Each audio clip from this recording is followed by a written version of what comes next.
I'm 85 years old and my whole life has been full of anxiety, concerned with just about everything. And the worst thing about it all is that very little of it ever took place. Not most of it, I mean almost none of it ever took place. For 60 years, I have lost sleep over things that never came to be. And I am not referring to the usual worries. I mean that brooding sense of anxiety that is haunting you like a black cloud. Career collapse, financial ruin, my family falling apart, my own death, disasters which I was quite sure were coming. And then they didn't. I have no business trying to tell you worry is useless. Worry has its place. Yet, what I have come to learn in these past 35 years, since I started taking notice of it, is that most of us are wasting the best time of our lives being afraid of a future that will never be. And as we remain scared of that ghost of a future, we are totally forgetting to live in the present. Hi, I am Harold Johnson, and if you want to learn some wisdom from an old man who's still young at heart, make sure you follow me. When I was 25, I believed my life was ruined. I was absolutely certain. I had just started working in a firm, and in 6 months, I made my first mistake while handling a client's project. Nothing disastrous, and in hindsight, this was an error at the junior level that could happen to thousands of people. But in my head, it felt like the end. I recall that night I was lying in bed and I could not sleep. I was going through various disaster scenarios. I was sure I'd get fired. Even worse, I would get blacklisted in the industry. Nobody would ever hire me. My girlfriend would leave me. I'd end up homeless or dead. That is the mechanism of anxiety. It does not stop at the reasonable. It goes to the absolute worst possible outcome and makes you feel like it's inevitable. The following day, I woke up and went to work expecting to be fired. My hands were shaking. I could barely function. Waiting to see the axe drop, I wasted the whole day. I was summoned to an office meeting with my manager, and I thought that was it. He told me I'd made a mistake. He told me how to fix it. He told me to be more careful. And then he told me, everybody makes them. You'll be fine. And that was it. I spent months of my 20s in absolute terror over something that was corrected in a 5-minute conversation. But here's the thing, I did it again and again and again. When I was 30, I worried I was never going to get married. I believed I was not lovable and nobody would want to spend the rest of their lives with me. I recall staying up all night thinking, I'll be 60 and I'll have no family. I would have wasted my life in solitude. This wasn't just a passing thought, this was a conviction. But at 32, I met someone, and it has been 53 years since we have been together. When I was 35, I believed I was not smart enough to work in my job. I sat in conferences with individuals I believed were geniuses, and I was sure that they would find out I was a fraud. I had somehow managed to pass through the gaps of the recruitment procedure, and one day they would notice that I was not where I should be. The anxiety was suffocating. I would go to work every day in a panic, believing that this was the day I would be called out. No one ever did. I got promoted twice after that. When I was 40, I was horrified of growing old and useless. I believed nobody would listen to my views and my input after the age of 50. I'd become invisible. I'd be pushed out. The last decades of my life would be spent as a forgotten, useless old man. As the younger generations overtake me, I am now 85 years old, and people still ask me for my advice. You are here watching this video.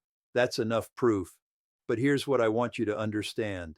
These weren't small worries that just sat in the background. They consumed me. They took things from me, real things, tangible things I can never get back. I was afraid of having no future, and I was so miserable that I did not even smile in the present. When I was younger, I worried about money when my children were young. I was sure we would never have enough. I was afraid of the unexpected expenses. So I worked more. I picked up extra jobs, and I came home late. I was present in body but absent in mind, always calculating, always worrying about worst-case scenarios. My kids grew up, now they're in their 50s, and when I ask them what they remember of me, you know what they say? They remember my stress state, they remember me worrying, they remember the work phone ringing at dinner, they don't remember the house, they don't remember the vacations I was too anxious to fully enjoy. They only remembered my worry. I can't get those years back. I spent my 40s believing there was some health crisis on its way. I was obsessed with my health. Every symptom was cancer. Chest pains were time bombs ready to explode. I went to the doctor every 6 months. I was obsessively counting calories. The fear was that a single misstep would plunge me into the abyss of sickness and degradation. You know what happened? Nothing. I stayed relatively healthy, and I had spent 10 years of my life in a state of medical panic which never materialized. In the meantime, I refused spontaneous road trips due to the fear of being too far from medical care. I would not eat some foods in restaurants as I believed that they would cause some underlying illness. I also refused social activities since I was too tired of thinking of my health all the time. And the cruel irony, the mere stress was likely to do me more harm than I was worrying about. When I was 50, I started worrying about retirement, not planning, in a sense, but in a complete panicky way. What if I wasn't saving enough? What if the market crashed? But what would happen if I lived too long and outlived the money? Would I have to work up to my death? I spent every financial meeting in a state of terror. I retired comfortably at 65, but I didn't enjoy my 50s. I spent that entire decade in financial anxiety, even though everything was eventually going to be all right. And then something shifted. When I turned 60, I started noticing a pattern. Up until now, all my guesses about the future have been wrong. Not some of them, almost all of them. The disasters I was certain were coming, they didn't come. The paths I believed were right for me, they changed. The failures I was absolutely certain would define me, they became footnotes I barely remembered. And the anxiety I spent so much energy on, it was like I was building a prison for a future that was never going to exist. So I made a decision. I started keeping track. I know this sounds weird, but I just started writing about the things I was most anxious about, whatever kept me up at night, scenarios I was sure would destroy me. And then I just watched. I paid attention to what actually happened. Do you know what I discovered? My anxiety prediction rate was about 5%, maybe. For every 100 things I was absolutely certain would go wrong, maybe 5 actually did. And even of those 5, most of them weren't as bad as I had imagined. 95% of what I worried about never happened. I wasted decades of mental energy on a 5% hit rate.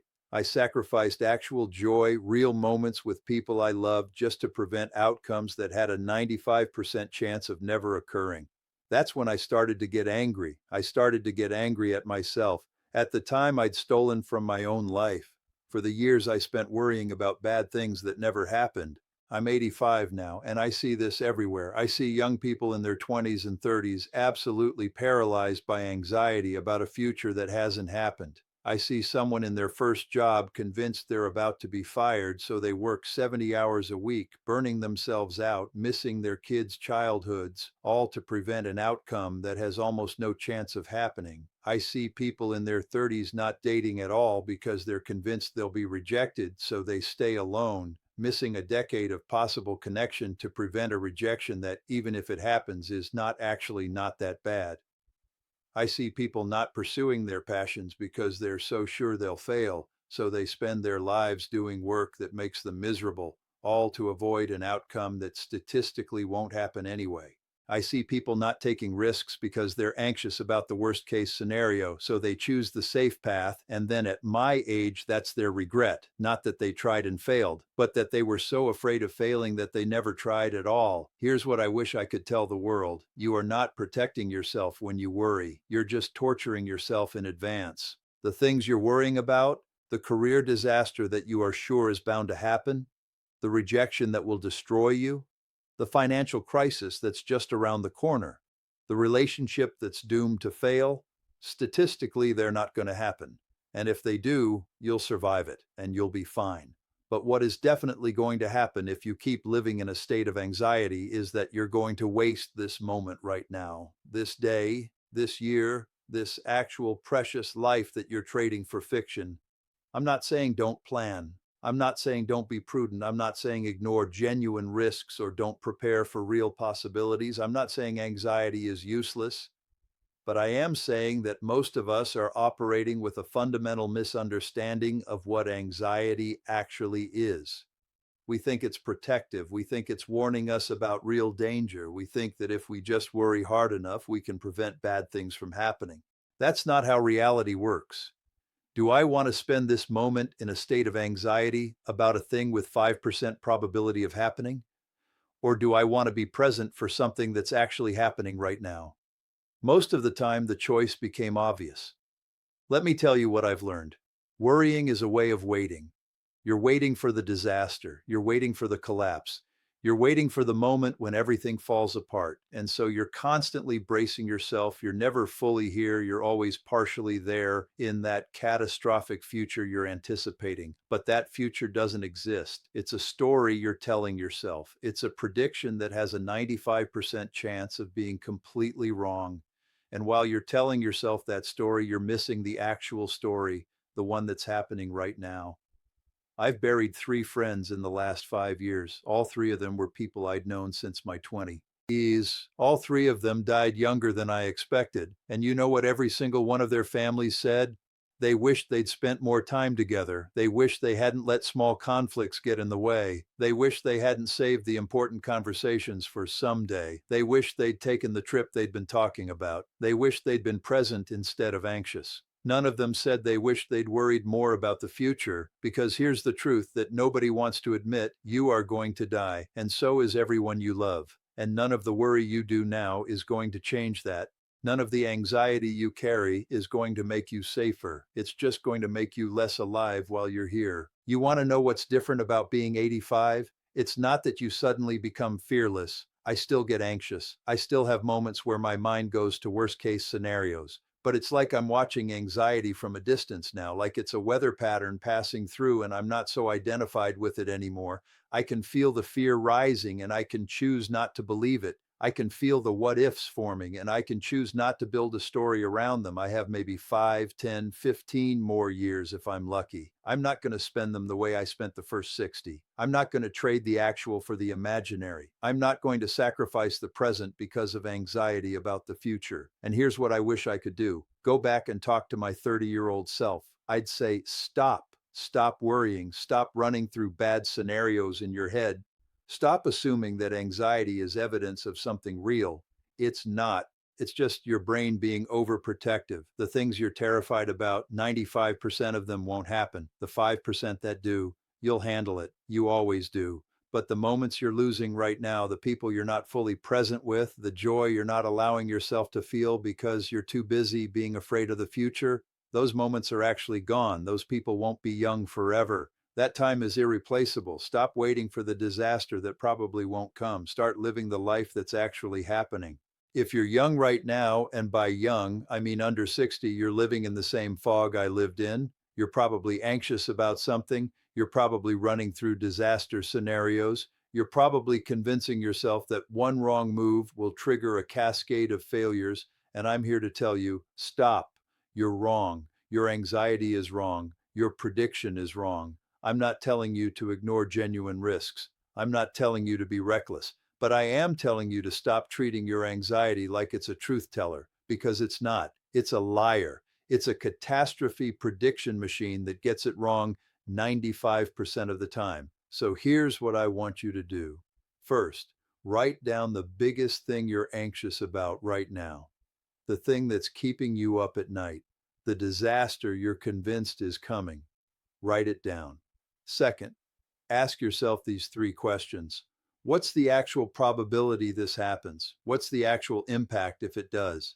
What am I missing right now while I'm focused on this fear? Third, make a decision. Are you going to spend this moment in anxiety about a future that probably won't happen? Or are you going to be present for your actual life? That's it. That's the choice. Because I'm 85 and almost everything I worried about never happened. I wasted decades of my life on a 5% hit rate. I missed moments. I missed connections. I missed joy. Don't do that. Don't waste your time the way I wasted mine. Start now. Not when you're older and have figured it out. Not when the circumstances are better. Now. Today. This moment. Be present. Stop waiting for a disaster that won't come. Stop building a prison for a future that doesn't exist. Live fully now.